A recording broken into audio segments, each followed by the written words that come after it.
رباه عفوك إني من نور مدت يداي.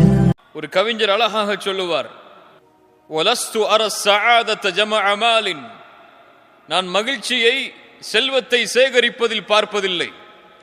உண்மையான மகிழ்ச்சி என்ன? வலகின்ன தக்கியு ஹுவ ஸஈது, யார் தக்குவாவை கொண்டிருக்கிறாரோ அவர்தான் உண்மையான மகிழ்ச்சியாளர். ஒட்டுமொத்த உலகத்தை அடைவதை விடவும் யாருக்கு தக்குவா கிடைக்கிறதோ அவர்தான் உண்மையான மகிழ்ச்சியாளர். கண்ணியத்துக்குரியவர்களே, அப்படி என்ன இந்த தக்குவாவில் இருக்கிறது? ஒரு முழு மாதமும் கடமையாக்கப்பட்டது. இன்னும் இந்த மார்க்கத்தில் இருக்கக்கூடிய பெரும்பான்மையான வணக்க வழிபாடுகள் முஃமின்களுக்கு கடமையாக்கப்பட்டதுடைய நோக்கமாக அல்லாஹ் இதை மாற்றுவதற்கு என்ன காரணம்? தக்குவா என்றால் அரபி மொழியில் பல அர்த்தங்கள் இருந்தாலும் விகாயா, வகாயக்கி விகாயத்தன், விகாயா என்றால் பாதுகாப்பு, ஒரு அரணது என்ற வார்த்தையிலிருந்து உருவானது தக்குவா.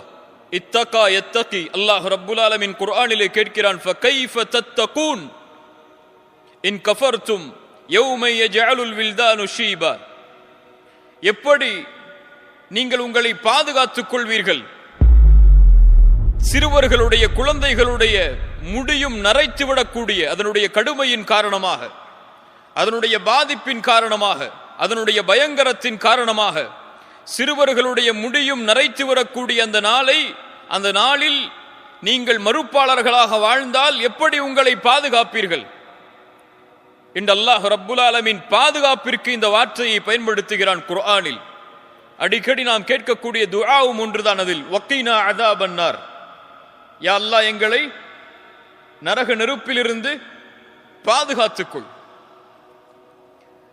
விகாயத், பாதுகாப்பு. கண்ணியத்துக்குரியவர்களே, இதுதான் தக்குவாவுடைய உண்மையான அர்த்தம். ஆனால் நாம் இறையச்சம், பயம் என்று சொல்லுகிறோமே, எப்படி? இது அதனுடைய வெளிப்பாடு. யாருடைய உள்ளத்தில் பாதுகாப்பு வேண்டும் என்ற எண்ணம் இருக்கிறதோ அவர் யாரை பயப்படுவார்? அல்லாஹுவை பயப்படுவார். இப்னு ரஜப் ரஹிமஹுல்லா ஒரு அழகான விளக்கத்தை சொன்னார்கள். தக்குவா என்றால் ஒரு அடியானுக்கும் அல்லாஹுடைய கோபத்திற்கும் அல்லாஹுடைய தண்டனைக்கும் இடையே அமையக்கூடிய அரண், பாதுகாப்பு. அது இது இருந்தால் அல்லாஹுடைய தண்டனையில் இருந்து அவர் பாதுகாக்கப்படுவார். இது இருந்தால் அல்லாஹுடைய கோபத்திலிருந்து அவர் பாதுகாக்கப்படுவார். இந்த தடுப்பு எது? அல்லாஹ்விற்கு கட்டுப்படுவது, அல்லாஹ் தடுத்த காரியங்களை விட்டு விலகி இருப்பது. இதுதான் தக்குவா. தக்குவா என்றால் சுருக்கமாக சொல்ல வேண்டும் என்றால் அல்லாஹ்விற்கு கட்டுப்படுவது, அல்லாஹ் தடுத்த காரியங்களை விட்டு விலகி இருப்பது. உமர் இப்னுல் கத்தாப் ரலியல்லாஹு அன்ஹு உபய் இப்னு கஅபை பார்த்து ஒரு முறை கேட்டார்கள், உபயே, தக்குவா என்றால் என்ன? உபய் அவர்கள் சொன்னார்கள் ரலியல்லாஹு அன்ஹு உமர் அவர்களை பார்த்து, உமர் அவர்களை, நீங்கள் ஒரு முள்ளுள்ள இடத்தில் நடந்து சென்றிருக்கிறீர்களா? உமர் அவர்கள் சொன்னார்கள், ஆம். உபய் அவர்கள் கேட்டார்கள், எப்படி நடந்து செல்வீர்கள்? முள்ளுள்ள இடத்தில். எந்த இடத்தில் முள்ளில்லையோ அந்த இடத்தில் என்னுடைய ஆடைகளை உயர்த்தி பிடித்துக் கொண்டு அந்த இடத்தில் பார்த்து கால் வைத்து செல்லுவேன், முள்ளில்லாத இடத்தில். உபய் அவர்கள் சொன்னார்கள் உமரை பார்த்து, தில்க ஹிய தக்வா யா உமர், உமரே, அதுதான் தக்குவா. என்ன அர்த்தம்? இந்த பூமியில் நீங்கள் வாழக்கூடிய வாழ்நாட்களில் அல்லாஹ் கொடுத்த இந்த வாழ்க்கையில் நீங்கள் ஒரு நிமிடத்தை கழித்தாலும் அதை நீங்கள் சிந்தித்து பார்க்க வேண்டும், அதில் நீங்கள் ஆராய வேண்டும், இது அல்லாஹ்வுடைய கட்டுப்பாட்டில் இருக்கிறதா அல்லது அல்லாஹ் தடுத்த காரியத்தில் இருக்கிறதா? இதை யார் முன்னோக்குகிறார்களோ அதுதான் தக்குவா. இவர்தான் தக்குவாவை உடையவர். கண்ணியத்துக்குரியவர்களே, அந்த நோக்கத்தை, அந்த அர்த்தத்தை உள்ளடக்குவதற்காகத்தான் அல்லாஹ் ரப்புல் ஆலமீன் இந்த நோன்பை எமக்கு கடமையாக்கினான். யா அய்யுஹல்லதீன ஆமனு குதிப அலைக்குமுஸ் ஸியாம் கமா குதிப அலல்லதீன மின் கப்லிக்கும் லஅல்லக்கும் தத்தகூன். ஈமான் கொண்டவர்களே, உங்கள் மீது நோன்பு கடமையாக்கப்பட்டிருக்கிறது. உங்களுக்கு மட்டுமல்ல, உங்களுக்கு முன்னால் உள்ள சமூகத்திற்கும் அல்லாஹ் கடமையாக்கியதை போல் உங்களுக்கும் அல்லாஹ் கடமையாக்கி இருக்கிறான். எல்லா சமூகத்திற்கும் கடமையாக்கப்பட்ட ஒரு கடமை. ஏன் இந்த கடமை? பசியை உணர்வதற்காகவா? இல்லை. தாகத்தை உணர்வதற்காகவா? இல்லை. ஏழைகள் எப்படி வாழ்கிறார்கள் அது போன்ற உணர்வை, அந்த உணர்வோடு நாமும் வாழ வேண்டும் என்ற நோக்கத்திற்காகவா? இதுவெல்லாம் காரணங்களாக இருக்கலாம். ஆனால் நோக்கம் அதுவல்ல. நோக்கம் லஅல்லக்கும் தத்தகூன், நீங்கள் தக்குவாவை அடைந்தவர்களாக மாறலாம். நோன்பை பிடித்தால், நோன்புடைய மாதத்தில் நோன்பை நோற்றால் தக்குவா கண்டிப்பாக கிடைக்கும் என்று அல்லாஹ் சொல்லவில்லை. லஅல்லக்கும் தத்தகூன், நீங்கள் தக்குவா உடையவர்களாக மாறலாம். ஏன் எல்லாருக்கும் தக்குவா கிடைச்சிரும் சொன்னா ரமதான்ல? ரமதான் முடிஞ்சதற்கு பிறகு ஏன் பாவம் செய்கிறான்? யார் இந்த ரமதானை இது கடமையாக்கப்பட்ட நோக்கத்திற்காக கழிக்கிறார்களோ அவர்களுக்கு இது தக்குவாவை தரும். வெறும் சடங்கு சம்பிரதாயமாக யார் கழிக்கிறார்களோ அவர்களுக்கு பசியும் தாகத்தையும் தவிர எதுவும் மிஞ்சாது. இல்ல மாஷா அல்லாஹ், அல்லாஹ் பாதுகாத்தவர்களை தவிர. ஏன், எப்படி இது தக்குவாவை கொடுக்கிறது? முன்னால் சொன்ன அந்த விளக்கத்திற்கும், தக்குவாவிற்கு சொன்ன விளக்கத்திற்கும் இந்த நோன்பிற்கும் எப்படி சம்பந்தம்? காலையிலிருந்து சஹரிலிருந்து எதுவரை பசியாக இருக்கிறான்? தராகி வரைக்கும். எது வரைக்கும்? இஃப்தார் வரைக்கும். இஃப்தாருடைய நேரம் வரை பசியோடு வாழ்கிறான். அவனுக்கு முன்னால் என்ன உணவு வைக்கப்பட்டாலும் சாப்பிடுவானா? அவன் நப்சு சொல்லும், அல்லாஹ்விற்கு நீ மாறு செய். பசிக்கிறது, உணவு அதோ இருக்கிறது. தாகிக்கிறது, தண்ணீர் அதோ இருக்கிறது. நீ அதை சாப்பிடு என்று சொல்லும். அவன் சொல்லுவான், அல்லாஹ் தடை செய்திருக்கிறான், சாப்பிடக்கூடாது என்று. ஒரு குழந்தை கூட அதுக்கு முன்னாடி ஒரு சாக்லேட் வைக்கப்பட்ட கையை எடுத்துரும். சுப்ஹானல்லாஹ். இயற்கையாகவே அல்லாஹ் அந்த தன்மைகளை உருவாக்குகிறான். தனக்கு ஹலாலான மனைவியாக இருந்தாலும், அப்பதான் திருமணம் முடிச்சிருந்தாலும் அவனுடைய நப்சு தேடும் அதை. ஆனால் அதை தடுத்துக் கொள்ளுவான். தனக்கு ஹலால் தான், ஆனால் அல்லாஹ் இந்த நேரத்தில் அதை ஹராமாக்கி இருக்கிறான், சஹரிலிருந்து இஃப்தார் வரை. அதனால் அதை நான் நெருங்க மாட்டேன் என்று அவன் தனக்கு கட்டுப்பாடை விதிப்பான். தன் நப்சோடு போராடுவான், தன் நப்சை எதிர்த்து நிற்பான். அல்லாஹ் கூறுகிறான், இந்த தன்மையில் நீ வாழ்ந்தால் இது உனக்கு தக்குவாவை உருவாக்கும். அதான் தக்குவா. நீ இந்த ரமதானில் இப்படி பழகினால், இந்த உணர்வோடு நீ வாழ்ந்தால், உன் நப்சோடு எப்படி நீ போராடுகிறாயோ ரமதானில், அதை ரமதானில் நீ பெற்றுக்கொண்டால், இதை உணர்ந்து கொண்டால், ரமதான் முடிந்ததற்கு பிறகும் உன் நப்சோடு போராடுவாய். இதை செய்யாதே, அல்லாஹ் தடுத்திருக்கிறான். இதை செய், அல்லாஹ் ஏவி இருக்கிறான். அதற்குத்தான் ரமதான். இந்த தன்மையில் நம்மை பக்குவப்படுத்துவதற்காக, இந்த தன்மையில் நம்மை வார்த்தெடுப்பதற்காகத்தான் அல்லாஹ் ரமதானை எமக்கு கொடுத்திருக்கிறான். அதனால்தான் அல்லாஹ் ரப்புல் ஆலமீன் இதன் கூலியை மறைத்தான். அதனுடைய காரணத்தை அல்லாஹ் கூறும்போது, அஸ்ஸௌமு லீ வ அன அஜ்ஸி பிஹ், நோன்பு என்னுடையது, அதனுடைய கூலியை நான் கொடுப்பேன். அது நிர்ணயிக்கப்பட்டது கிடையாது. நான் எவ்வளவு நாடுகிறேனோ அவ்வளவு கூலியை நான் கொடுப்பேன். ஏன்? யதஉ ஷஹ்வதஹு வ அக்லஹு வ ஷுர்பஹு மின் அஜ்லி. ஏன் நான் கொடுக்கிறேன் தெரியுமா? அவன் ஆசைகளை கட்டுப்படுத்துகிறான், அவன் தாகத்தை கட்டுப்படுத்துகிறான், உணவை தடுத்துக் கொள்கிறான், விடுகிறான். ஏன்? எனக்காக. நான் சொன்னேன் என்பதற்காக அதை செய்கிறான். அதனால் இந்த நோன்பு என்னுடையது, நான் அதனுடைய கூலியை கொடுப்பேன். சுப்ஹானல்லாஹ். கண்ணியத்துக்குரியவர்களே, இந்த தக்குவா இது என்ன ஒரு வார்த்தை! அது இதற்கு பல சிறப்புகளை குர்ஆனுடைய வசனங்கள் கூறிக்கொண்டே வருகிறது. எவ்வளவோ கணக்கிட முடியாத சிறப்புகள். தக்குவாவை ஒருவன் அடைந்து விட்டால் இந்த உலக வாழ்வும் மறு உலக வாழ்வும் அவனுக்காகத்தான், வெற்றிக்காகத்தான். அதில் 2 சிறப்புகளை மட்டும் சொன்னால் போதும், ஒட்டுமொத்த சிறப்புகளையும் அது உள்ளடக்கி இருக்கும். அது என்ன சிறப்பு? யார் தக்குவாவை அடைகிறார்களோ, யார் இந்த இறையச்சத்தை, இந்த தக்குவாவை உள்ளத்திலே சுமக்கிறார்களோ, அவர்களுக்கு அல்லாஹ் கொடுக்கக்கூடிய பரிசென்ன? ஃபஇன்னல்லாஹ யுஹிப்புல் முத்தகீன். யார் தக்குவாவை கொண்டிருக்கிறார்களோ அவர்களை அல்லாஹ் நேசிக்கிறான். தக்குவாவை கொண்டவர்களை யார் நேசிக்கிறான்? யார் நேசிக்கிறான்? அர்ஷின் அதிபதி நேசிக்கிறான். வானங்களையும் பூமிகளையும் படைப்புகளையும் யார் படைத்தானோ அந்த ரப்புல் ஆலமீன் நேசிக்கிறான் யார் தக்குவாவை கொண்டிருக்கிறார்களோ அவர்களை. முதல் சிறப்பு. இரண்டாவது சிறப்பு என்ன? வத்தகுல்லாஹ் வஅலமு அன்னல்லாஹ மஅல் முத்தகின். அல்லாஹ்வை பயந்து கொள்ளுங்கள், அறிந்து கொள்ளுங்கள், மேலும் அல்லாஹ் தக்குவா உடையவர்களோடு தான் இருக்கிறான். ரெண்டு சிறப்பு என்னங்க கேக்குறீங்களா இல்லையா? இல்ல மத்த தக்குவாவுடைய பயன்கள் மாதிரி தூங்குறோமா? இல்ல மாஷா அல்லாஹ். ரெண்டு சிறப்பு என்ன? அல்லாஹ் தக்குவா உடையவர்களை நேசிக்கிறான். ரப்புடைய முஹப்பத், அல்லாஹுடைய நேசம். அல்லாஹ் ஒருவனை நேசித்தால் அவனுக்கு அல்லாஹ் சிரமத்தை தருவானா? அல்லாஹ் அவனை தண்டிப்பானா? வேதனையை தருவானா?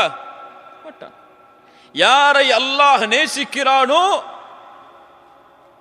அவரை அல்லாஹ் ஒருபோதும் நரகத்தில் அல்லாஹ் செலுத்த மாட்டான். அல்லாஹ்வுடைய முஹப்பத். இரண்டாவது மஇயத்துல்லாஹ், அல்லாஹ் அவனோடு இருக்கிறான். யாரை அல்லாஹ் நேசித்து யாரோடு அல்லாஹ் இருக்கிறானோ அவர்களுக்கு இந்த உலக வாழ்க்கை, மறு உலக வாழ்க்கை என்னவாகும்? என்னவாகும்? வெற்றியாகும். இதனுள் எல்லா சிறப்புகளும் அடங்கிவிடும். கண்ணியத்துக்குரியவர்களே, இப்படிப்பட்ட தக்குவா உடையவர்கள் யார்? ரமதானில் நோன்பு வைப்பவர்களா? அவர்கள் மட்டுமல்ல. முதல் சஃபில் 5 நேர தொழுகையை தொழுபவர்களா? கிடையாது. தக்குவா உடையவர்கள்லாம் யார சொல்லுவோம்? யார் கண்ணியமான முறையில் தாடி வச்சிருக்காங்களோ, யார் கரண்டைக்கு மேல ஆடை போட்டு இருக்காங்களோ, யார் இந்த மாதிரி ஒரு அரபு நாடுகளில் போடக்கூடிய இந்த ஆடைகள் மாதிரி போட்டு கண்ணியமான முறையில் இருக்கிறாங்களோ, யார் பயான் பண்றாங்களோ, யார் மக்களுக்கு செய்திகளை எடுத்து சொல்றாங்களோ, இந்த மாதிரி நமக்கு ஒரு லிஸ்ட் வச்சிருப்போம். இவங்கெல்லாம் அல்லாஹ் அஞ்சியவர்கள், இவர்கள் தான் அல்லாஹ்வுடைய அடியார்கள், இவங்கள்ட்ட இவங்களை பார்த்தா தக்குவா இருக்கும் அப்படின்னு சொல்லி. ஆனா குர்ஆனில் பெரும்பான்மையான இடங்களை பார்த்தால் இந்த தன்மைகள் மட்டும் தக்குவாவிற்கு சொல்லப்படக்கூடிய தன்மைகள் அல்ல. தொழுவது, ஜக்காத் கொடுப்பது, நோன்பு வைப்பது, ஹஜ் செய்வது, இதுவெல்லாம் தக்குவா உடையவர்கள் செய்யக்கூடிய செயல்கள் தான். ஆனால் அல்லாஹ் இதை மட்டும் தக்குவாவிற்கு அல்லாஹ் முன்னிறுத்தவில்லை. தக்குவா உடையவர்களுடைய தன்மைகளை குர்ஆனில் நீங்கள் எடுத்து பார்த்தால் இதுவெல்லாம் தக்குவாவா என்று இப்போது நமக்கு கேள்வி வரும். அந்த தன்மைகள் என்ன தெரியுமா? அதுதான் இன்றைய உரை. அந்த தன்மையோடு வாழ்வதற்கு, எம்மை மாற்றுவதற்காகத்தான் இந்த இடம். இன்ஷா அல்லாஹ். அல்லாஹ் கூறுகிறான், வஸாரிஉ இலா மக்ஃபிரத்தின் மின் ரப்பிக்கும் வஜன்னத்தின் அர்துஹா ஸமாவாத்து வல் அர்த் உஇத்தத் லில் முத்தகீன். விரைந்து வாருங்கள். வஸாரிஉ, அங்க நிக்காதீங்க, தயாராகாம இருக்காதீங்க, கிளம்பு. வஸாரிஉ, விரைந்து செல். இலா மக்ஃபிரா மின் ரப்பிக்கும், இலா மக்ஃபிரத்தின் மின் ரப்பிக்கும், அல்லாஹ்விடத்தில் இருக்கக்கூடிய மக்ஃபிரத்தை, பாவ மன்னிப்பை அடைவதற்காக விரைந்து வா. வஜன்ன, அதற்கு பிறகு சொர்க்கம், அதை அடைவதற்காகவும் விரைந்து வா. ஏன் அல்லாஹ் பாவ மன்னிப்பை முற்படுத்தி சொர்க்கத்தை இரண்டாவது தரமாக கொண்டு வருகிறான்? போன உரையில கூட சொல்லியிருப்பத நல்லா கவனிச்சவங்களுக்கு தெரியும். ஏன் அல்லாஹ் பாவ மன்னிப்பை முன்னிறுத்தி சொர்க்கத்தை இரண்டாவது தரமாக கொண்டு வருகிறான்? பாவங்கள் மன்னிக்கப்படாமல் யாரும் சொர்க்கம் நுழைய முடியாது. எல்லா பாவங்களும் அல்லாஹ்வுடைய அருளால் மன்னிக்கப்பட்டால் தான் சொர்க்கம். ஒன்று அல்லாஹ் நாடினால் அவனுடைய அருளால் மன்னிப்பான், அல்லது அந்த பாவங்கள் அளவு நரகத்திலே தண்டித்து அதற்கு பிறகு அல்லாஹ் சொர்க்கத்திற்கு அனுப்புவான். அது அல்லாஹ்வுடைய கையில் இருப்பது. அல்லாஹ் தேர்ந்தெடுப்பது யாரை எப்படி அனுப்ப வேண்டும் என்று. அதனால்தான் அல்லாஹ் மன்னிப்பை முதலாவது கொண்டு வருகிறான். முதலில் மன்னிப்பை நோக்கி வா. நான் உன்னை மன்னிக்க வேண்டும், அந்த இடத்தை நீ அடைய வேண்டும் என்றால் வஜன்னத்தின் அர்துஹா ஸமாவாத்து வல் அர்த், அதனுடைய விசாலம் வானம் பூமிகளை போன்றது. உஇத்தத் லில் முத்தகீன், அந்த சொர்க்கம் யாருக்கு தயாரிக்கப்பட்டிருக்கிறது? யார் தக்குவாவை உடையவர்களாக வாழ்கிறார்களோ அவர்களுக்கு தயாரிக்கப்பட்டிருக்கிறது. ஏன் தக்குவாவை உடையவர்களுக்கு இந்த பூமி கிடையாதா? இந்த பூமியில் அவர்களால் வாழ முடியாதா? சொர்க்கத்தில் வாழ்வதை போல் முடியாது. இப்னு அத்தா ரஹிமஹுல்லா இந்த வசனத்திற்கு விளக்கம் சொல்லும் பொழுது கூறுகிறார்கள், அல்லாஹ் ஏன் சொர்க்கத்தை முத்தகின்களுக்காக தயாரித்து இந்த பூமியுடைய உலக வாழ்வுடைய அலங்காரம் காஃபிர்களுக்காக மாற்றப்பட்டிருக்கிறது என்றால், இந்த பூமி அல்லாஹ் ரப்புல் ஆலமீன் முத்தகின்களுக்கு கூலி கொடுப்பதற்கு விசாலமானது கிடையாது. இந்த பூமியில் எதை கொடுத்தாலும் அதற்கு ஒரு முடிவு உண்டு. மேலையா இந்த பூமியில் எதை கொடுத்தாலும் அதற்கு ஓர் முடிவுண்டு, எல்லை உண்டு. எதுவும் நிரந்தரம் கிடையாது. ஆனால் சொர்க்கம் எது கொடுத்தாலும் அங்கே நிரந்தரம். அல்லாஹ் அதை முத்தகின்களுக்கு கூலி கொடுக்கக்கூடிய இடமாக அதனால் தான் ஆக்கி இருக்கிறான். இந்த பூமி அதற்கு தகுதியானது கிடையாது, முத்தகின்களுக்கு கூலியை கொடுப்பதற்கு. சுப்ஹானல்லாஹ். கண்ணியத்துக்குரியவர்களே, அந்த முத்தகின்கள் யார்? நம்ம கொண்டிருக்கக்கூடிய கற்பனைகளை விட்டெல்லாம் அல்லாஹ் கொஞ்சம் நம்மளை அகற்றி கொண்டு போறான். யார் அவர்கள்? அல்லதீன யுன்ஃபிகூன ஃபிஸ் ஸர்ராஇ வத்தர்ரா. முதல் தன்மை நல்ல மனசுல வச்சுக்கணும், கேள்வி கேட்ப அடிக்கடி. அல்லதீன யுன்ஃபிகூன ஃபிஸ் ஸர்ராஇ வத்தர்ரா. கஷ்டமான காலத்திலும் சிரமம் இல்லாத காலத்திலும் அல்லாஹ்வுடைய பாதையில் செலவு செய்வார்கள். இந்த காலங்களில் எல்லாம் கஷ்டமா இருக்கக்கூடிய நேரத்திலையும் சிரமமே இல்லாம சந்தோஷமா வாழக்கூடிய நேரத்திலையும் அல்லாஹ்வுடைய பாதையில் செலவு செய்வான். ஒரு டொனேஷன் வாங்கணும்னா யார்கிட்ட போய் கேட்போம்? நம்ம யார்கிட்ட போய் கேட்போம்? யார் நல்ல வசதியா இருக்கிறாங்களோ, டாக்டர், இன்ஜினியர், இப்படி ஒரு பட்டியல் வச்சிருப்போம். அவங்களுக்கெல்லாம் ஃபோன் பண்ணி டொனேஷன் கொடுங்கன்னு கேட்போம். அப்படியா இல்லையா? ஒரு பள்ளிவாசலில் ஊழியம் செய்கிறார், பள்ளிவாசலை சுத்தப்படுத்தக்கூடிய பணியை செய்கிறார். அவர்கிட்ட போய் டொனேஷன் கேட்போமா? கேட்போமா? கேட்போமா? கேட்க மாட்டோம். அவருக்கே கொடுக்கக்கூடிய நிலைமையில் இருப்பார் நினைப்போம் நம்ம. ஆனால் அல்லாஹ் ரப்புல் ஆலமீன் நீங்கள் எதிர்பார்க்கவில்லை என்றால் என்ன, அல்லாஹ் எதிர்பார்க்கிறான் அவரும் கொடுக்க வேண்டும் என்று. அதான் இந்த தீன். அவரும் கொடுக்கணும். அல்லதீன யுன்ஃபிகூன ஃபிஸ் ஸர்ராஇ வத்தர்ரா. சிரமமான நேரத்திலும் இன்பமான நேரத்திலும் அல்லாஹ்வுடைய பாதையில் செலவு செய்வான். எப்படி செலவு செய்வான்? ரசூலுல்லாஹி ஸல்லல்லாஹு அலைஹி வஸல்லம் சொன்னார்கள், நாளை மறுமையில் அல்லாஹ் 7 கூட்டத்தார்களுக்கு அர்ஷின் நிழலை தருவான். அதில் ஒருவர் வலதுகரம் தர்மம் செய்யும், இடதுகரம் கூட அதை அறியாது. யார் இவர்கள்? எங்கே இருப்பார்கள் இவர்கள் மறுமையில்? எங்கே இருப்பார்கள்? அர்ஷின் நிழலில்.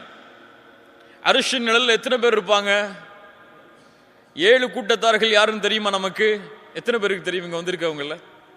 அர்ஷின் நிழலில் இருக்கக்கூடிய 7 கூட்டத்தார்கள் எனக்கு தெரியும். தெரியுமா இருக்காது? கை உயர்த்துங்க பார்ப்போம். அந்த 7 கூட்டத்தார்கள் யார்? யாரெல்லாம் எங்களை அரிசி நிழல்ல ஒன்று கூடுங்க, ஒன்று கூட்டியா அல்லான்னு சொன்னா எல்லாரும் ஆமின்னு சொல்லுவோம். ஆனா யாருன்னு தெரியாது அவங்க. நம்முடைய நிலைமையை கொஞ்சம் சுட்டி காட்டுறேன், தெரிஞ்சு கொள்ளுங்க. நம்முடைய கல்வியுடைய அறிவு அவ்வளவுதான். ஒரு இலக்கை அடைய வேண்டும் என்ற ஆசை இருக்கிறது, ஆனால் அந்த இலக்கிற்கு எப்படி செல்ல வேண்டும் என்று இன்னும் நாம் தயாராகவில்லை. அதான் நம்முடைய நிலைமை. அல்லாஹ் பாதுகாக்கணும். ரசூலுல்லாஹி ஸல்லல்லாஹு அலைஹி வஸல்லம் சொன்னார்கள், கண்ணியத்துக்குரியவர்களே, நபித்தோழர்களுடைய வாழ்க்கையில் ஏராளமான உதாரணம் இருக்கிறது இந்த வசனத்திற்கு ஏற்றவாறு. அவர்கள் செலவு செய்வார்கள், எந்த நிலையில் அவர்கள் இருந்தாலும் சரி. தனக்கே இல்லை என்றாலும் அல்லாஹ்வுடைய பாதையில் கொடுப்பார்கள். அபூபக்கர் ரலியல்லாஹு அன்ஹு என்ன சொன்னார்கள்? எதை வீட்டில் விட்டு வந்தீர்கள் என்று கேட்ட பொழுது, அல்லாஹ்வையும் ரசூலையும் வைத்திருக்கிறேன், அவ்வளவுதான். எதுவும் இல்லை, அல்லாஹ்வுடைய ரசூலை இதோ உங்களுக்கு முன்னாடி. ஒரு தோழர் வருகிறார், அல்லாஹ்வுடைய ரசூல் ஸல்லல்லாஹு அலைஹி வஸல்லம் இடத்தில், யா ரசூலல்லாஹ், எனக்கு உணவு தேவை, இந்த இரவு பசி. ரசூலுல்லாஹி ஸல்லல்லாஹு அலைஹி வஸல்லம் மனைவிமார்கள்ட்ட கேட்கிறாங்க, ஏதாவது உணவு இருக்கான்னு சொல்லி. இல்ல. யார் இந்த விருந்தாளையை கண்ணியப்படுத்துவது? ஒரு அன்சாரி தோழர் எழுந்திருக்கிறார். எழுந்திருந்து தன்னுடைய வீட்டுக்கு அழைத்து செல்கிறார், வாருங்கள் என்று. மனைவிட்ட போறாங்க, கதவு தட்டி உள்ள சொன்னார்கள், மனைவியே அக்ரிமி தைஃப ரசூலில்லா, அல்லாஹ்வுடைய ரசூலுடைய விருந்தாளியை கண்ணியப்படுத்துங்கள். என்ன உணவு இருக்கு வீட்டில்? மனைவி சொன்னாங்க, குழந்தைகளுக்கு உள்ள உணவை தவிர எதுவுமே இல்லை நம்மள்ட்ட. குழந்தைகளுக்கு இரவுக்கு உணவு இருக்கு, அவ்வளவுதான், நமக்கே உணவு இல்லை. இப்ப திருப்பி அனுப்பிச்சிட்டாங்களா? சொன்னார்கள் மனைவியை பார்த்து, அப்படியா, குழந்தைகளை உறங்கவை, விளக்கை அணைத்து விடு, நெருக்கமாக அந்த விருந்தாளிக்கு உணவை வைப்போம், குழந்தைகளின் உணவை. அவர் பசியாரட்டும், நாம் பசி இல்ல, அவர் பசியாரட்டும், நாம் பசியால் உறங்குவோம். அப்படியே குழந்தைகள் உறங்க வைக்கப்படுகிறார்கள், விளக்கு அணைக்கப்படுகிறது, அவர் சாப்பிடுகிறார். இவர்கள் சாப்பிட்டு விட்டார்கள் என்று அவர் நினைத்து எழுந்து செல்கிறார். ரசூலுல்லாஹி ஸல்லல்லாஹு அலைஹி வஸல்லம் மறுநாள் காலையில் அவரை அழைத்து சொன்னார்கள், உமக்காக அல்லாஹ் குர்ஆனில் ஒரு வசனத்தை இறக்கி இருக்கிறான்.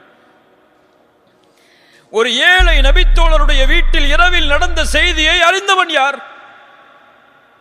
இந்த நபித்தோழருடைய இந்த நிகழ்வை உணர்த்துவதற்காக மறுமை அழியும் வரை இருக்கக்கூடிய குர்ஆனில், உலகம் அழியும் வரை இருக்கக்கூடிய குர்ஆனில் அல்லாஹ் ஒரு வசனத்தை இறக்குகிறான். வயுஸிரூன அலா அன்ஃபுஸிஹிம் வலவ் கான பிஹிம் ஹஸாஸா. தங்களுக்கு தேவை இருந்த பொழுதும் அல்லாஹ்வுடைய பாதையில் செலவு செய்தவர்கள். என்ன அர்த்தம் இந்த வசனத்திற்கு? தங்களுடைய தேவையை பின்னால் வைத்து பிறரின் தேவையை முற்படுத்தியவர்கள். நம்ம எப்படி? எங்களுக்கே வழி இல்லை, உங்களுக்கு கொடுக்கணுமான்னு கேட்போம். நபித்தோழர்கள் யார்? எங்களுக்கு எதுவும் இல்லை என்றாலும் நீ மகிழ்ச்சியாக செல். சுப்ஹானல்லாஹ். அன்சாரிகள் முஹாஜிர்களை வரவேற்ற விதம், என்னுடைய சொத்தில் பாதி உமக்கு, நீ யார் தெரியாது, எந்த ஊரில் பிறந்தாய் தெரியாது, ரசூலுல்லாஹ் சொன்னார்கள் வைத்துக்கொள். நீங்க சொந்த தம்பிக்கே சொத்துல சண்டை போடுறதுக்கு, சொத்து கொடுக்கறதுக்கு கோர்ட்ல நின்று இருக்கோம். நம்ம சமூகத்துடைய நிலைமையை சொல்றேன், அல்லாஹ் பாதுகாக்கணும். இல்ல மாஷா அல்லாஹ். நமக்கு பிறகுதான் மற்றவர்களுக்கு. ஒரு ஏழை வீட்டின் வாசலில் சாப்பாட்டை கேட்டு வந்தால் ஃப்ரிட்ஜில் என்ன ஓரத்தில் இருக்கோ எடுத்து கொடுப்போம். நமக்கு அப்போ சுட வச்ச சாப்பாடு. இதுவல்ல முஃமின்களின் தன்மை. நீ எது உனக்கு சிறந்ததோ அதை கொடு, எது வீட்டில் ஃப்ரிட்ஜில் இருக்கோ அதை நீ சாப்பிடு. லன் தனாலுல் பிர்ர ஹத்தா துன்ஃபிகு மிம்மா துஹிப்பூன். நீங்கள் விரும்பியதை அல்லாஹ்வுடைய பாதையில் செலவு செய்யாத வரை நன்மையை அடைய முடியாது. ஒரு ஏழை ட்ரெஸ் இல்லாம இருக்காரா, நேத்து என்ன புது ட்ரெஸ் எடுத்தியோ அதை கொடுத்து பழைய ட்ரெஸ் போட்டு பண்ணி நீங்க போகணும். தான் தீன் சொல்லக்கூடிய வழிமுறை. அல்லாஹு அக்பர். அல்லாஹ் ரப்புல் ஆலமீன் அந்த நபித்தோழருக்காக அந்த குர்ஆனுடைய வசனத்தை இறக்கினான். அல்லாஹ் குர்ஆனிலே கூறுகிறான், மன் தல்லதி யுக்ரிதுல்லாஹ கர்தன் ஹஸனா. யார் அல்லாஹ்விற்கு அழகிய கடன் கொடுப்பது? அல்லாஹ்வுக்கு என்ன கடன் இருக்கு? அல்லாஹ் எதை சொல்றான்? எனக்கு கடன் என்றால் என் அடியார்களுக்கு யார் செலவு செய்வது? அபூ தஹ்தா ரலியல்லாஹு அன்ஹு அவர்கள் வருகிறார்கள், யா ரசூலல்லாஹ், அல்லாஹ் எங்களிடமிருந்து கடனை எதிர்பார்க்கிறானா? அல்லாஹ்வுடைய தூதர் சொன்னார்கள், ஆம். அப்படியே அல்லாஹ்வுடைய தூதரே, இதோ எனக்கு ஒரு தோட்டம் இருக்கிறது, அந்த தோட்டம் 600 பேரித்த மரங்களை உள்ளடக்கி இருக்கிறது, அதை அல்லாஹ்வுடைய பாதையில் கடனாக கொடுக்கிறேன். அங்க இல்ல சிறப்பு, அதைவிட சிறப்பு என்ன தெரியுமா? அந்த 600 பேரித்த மரங்கள் இருக்கக்கூடிய அந்த தோட்டத்தில் தான் அபூ தஹ்தாவுடைய வீடு இருக்கு. 600 பேரித்த மரங்கள் உள்ள அந்த தோட்டம் அல்லாஹ்வுடைய பாதையில் கொடுக்கப்பட்டால் எதுவும் கொடுக்கப்பட்டது, வீடும்.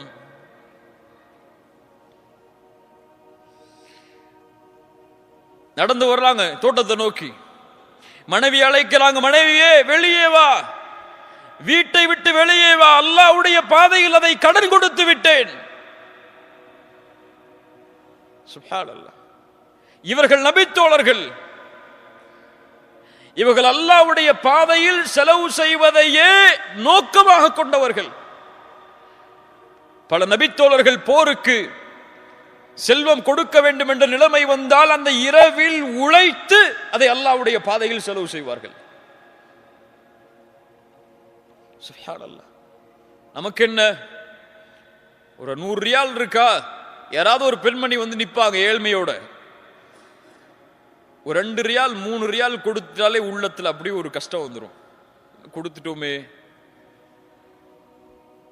சுப்ஹானல்லாஹ். அல்லாஹ்வுடைய ரசூல் ஸல்லல்லாஹு அலைஹி வஸல்லம் சொன்னார்கள், மா நகஸ மாலு அப்தின் மின் சதகா. ஒரு அடியான் கொடுக்கக்கூடிய சதக்காவுடைய செல்வம் ஒருபோதும் குறையாது, ஒருபோதும் குறையாது. எப்படி குறையாது? ரசூலுல்லாஹி ஸல்லல்லாஹு அலைஹி வஸல்லம் அவர்களுடைய வீட்டில் ஒரு முறை ஆடு அறுக்கிறார்கள். இரவுடைய நேரத்தில் ரசூலுல்லாஹ் ஆயிஷா ரலியல்லாஹு அன்ஹா அவரிடத்தில் வந்து கேட்கிறார்கள், ஆயிஷா, அந்த ஆட்டில் எது மிஞ்சியது? ஒரு பகுதியை குறிப்பிட்டு சொன்னார்கள், இந்த பகுதி தான் அல்லாஹ்வுடைய தூதரே நமக்காக மிஞ்சி இருக்கிறது. ரசூலுல்லாஹி ஸல்லல்லாஹு அலைஹி வஸல்லம் சொன்னார்கள், ஆயிஷா, இது அல்ல எமக்கு மிஞ்சியது, எதை நாம் கொடுத்தோமோ அதுதான் மிஞ்சியது. எதை நாம் ஏழைகளுக்கு பிறருக்கு கொடுத்தோமோ அதுதான் மிஞ்சியது. இது நாம் சாப்பிட்டு முடிப்பது. அல்லாஹு அக்பர். ஒரு அழகான ஒரு நிகழ்வை கேளுங்கள், உள்ளங்கள் எல்லாம் பூரித்துவிடும் இந்த நிகழ்வை கேட்டால். ஒரு ஏழ்மையான நிலையில் ஒரு தாய் வருகிறாள் 2 குழந்தைகளோடு ஆயிஷா ரலியல்லாஹு அன்ஹாவிடத்தில் ரசூலுல்லாஹ்வுடைய வீட்டிற்கு உணவு கேட்டு. ஆயிஷா ரலியல்லாஹு அன்ஹா அவங்களுடைய நிலைமையை பார்த்தவுடன், அவங்களுடைய வீட்டில் என்ன சாப்பாடு இருக்கும்? ரசூலுல்லாஹ்வுடைய வீட்டில் என்ன சாப்பாடு? நம்ம இஃப்தார்ல வைக்கிற உணவு மாதிரியா? சஹர்ல வைக்கக்கூடிய வகை வகையான உணவுகள் மாதிரியா? ரமதான் பசியோடு காலை இஃப்தாரில் இருந்து சஹர் வரை இருப்பதற்கு, சஹரில் இருந்து இஃப்தார் வரை. ஆனா நமக்கு சஹர்ல சாப்பிடுற சாப்பாடு அடுத்த இஃப்தார் வரைக்கும் கூட போதுமானது. அல்லாஹு அக்பர். இஃப்தாருக்கு பிறகு 3 சாப்பாடு அவருக்கு. இஃப்தாருக்கு, மக்ரிபு பிறகு அப்புறம் கியாமுல் லைலுக்கு பிறகு. இல்ல மாஷா அல்லாஹ். ரசூலுல்லாஹி ஸல்லல்லாஹு அலைஹி வஸல்லம் உடைய வீட்டில் ஆயிஷா ரலியல்லாஹு அன்ஹா அந்த ஏழையான அந்த பெண்மணிக்கும் அந்த 2 குழந்தைகளுக்கும் 3 பேரித்தம்பழம் கொடுக்கறாங்க. அதான் அவங்க வீட்டில் இருந்தது. அந்த பெண்மணி பசியோடு இருந்த தங்களுடைய 2 பிள்ளைகளுக்கு, ஒரு பிள்ளைக்கு 1 பேரித்தம்பழம், இன்னொரு பிள்ளைக்கு 1 பேரித்தம்பழம், இன்னொன்னு தனக்கு. நியாயமான பங்கீடு, நியாயமான பங்கீடு தானே. அந்த தாய் சாப்பிடல அந்த 1 பேரித்தம்பழத்தை. அந்த 2 குழந்தைகளும் சாப்பிட வரைக்கும் கொஞ்சம் காத்திருக்கிறாங்க. ஆயிஷா ரலியல்லாஹு பார்க்கறாங்க அதை. அந்த 2 குழந்தைகளும் பேரித்தம்பழத்தை சாப்பிட்டு முடிச்சிருச்சு. தாய்க்கு ரொம்ப சந்தோஷம். அதுக்கு பிறகு அந்த பேரித்தம்பழத்தை சாப்பிடலான்னு வாய்க்கு கொண்டு போறாங்க. அந்த 2 குழந்தைகளும் கேட்குது, எனக்கு கொடுங்கன்னு சொல்லி. சுப்ஹானல்லாஹ். உடனடியாக அந்த தாய் அந்த 2 பேரித்தம்பழத்தை பிரித்து ஒரு பகுதியை ஒரு குழந்தைக்கு, இன்னொரு பகுதியை இன்னொரு குழந்தைக்கு கொடுக்கிறார்கள். ஆயிஷா ரலியல்லாஹு அன்ஹா சொல்கிறார்கள், ஃபஅஜபனி ஷஅனுஹா, அந்த பெண் செய்த அந்த செயல் என்னை ஆச்சரியப்படுத்தியது. சுப்ஹானல்லாஹ். ரசூலுல்லாஹி ஸல்லல்லாஹு அலைஹி வஸல்லம் வந்தவுடன் அதை நான் அறிவித்தேன். அல்லாஹ்வுடைய ரசூல் சொன்னார்கள், இன்னல்லாஹ கத் அவ்ஜப லஹா பிஹல் ஜன்னஹ் அவ் அஅதகஹா பிஹா மினன் நார். அல்லாஹ் இதனால் அந்த பெண்ணுக்கு சொர்க்கத்தை கடமையாக்கினான் அல்லது நரகத்திலிருந்து அல்லாஹ் விடுதலை அளித்தான். கொஞ்சம் யோசிங்க. தன்னுடைய குழந்தையின் பசியை ஆற்றியதற்காக அந்த பெண்ணை கண்டு ஆயிஷா ரலியல்லாஹு அன்ஹா சொல்கிறார்கள், அவர்களை கண்டு நான் ஆச்சரியப்பட்டேன். ரசூலுல்லாஹ்விடத்தில் தெரிவித்தேன், இந்த செயலுக்காக சொர்க்கம் கடமையாக்கப்பட்டது அந்த பெண்ணுக்கு. நமக்கு சதக்கா கொடுத்தா சொர்க்கம் கிடைக்குமான்னு இன்ன வரைக்கும் தெரியாது. ஒரு ஏழைக்கு 2 திர்ஹம் கொடுத்தா அல்லாஹ் எனக்கு சொர்க்கத்தை கொடுப்பான்னு யோசிச்சிருக்கோமா என்னைக்காது? சுப்ஹானல்லாஹ். சொர்க்கம் தொழுதால் மட்டும் கிடையாது, ஜக்காத்து கொடுத்தால் மட்டும் கிடையாது, ஹஜ் செய்தால் மட்டும் கிடையாது, வாரம் உம்ராக்கு போயிட்டு வந்தா மட்டும் கிடையாது. ஒரு நாய்க்கு தண்ணீர் கொடுத்ததற்காக ஒரு விபச்சாரியை அல்லாஹ் மன்னித்து இந்த பெண்ணுக்கு அல்லாஹ் மன்னிப்பை வழங்கினான்.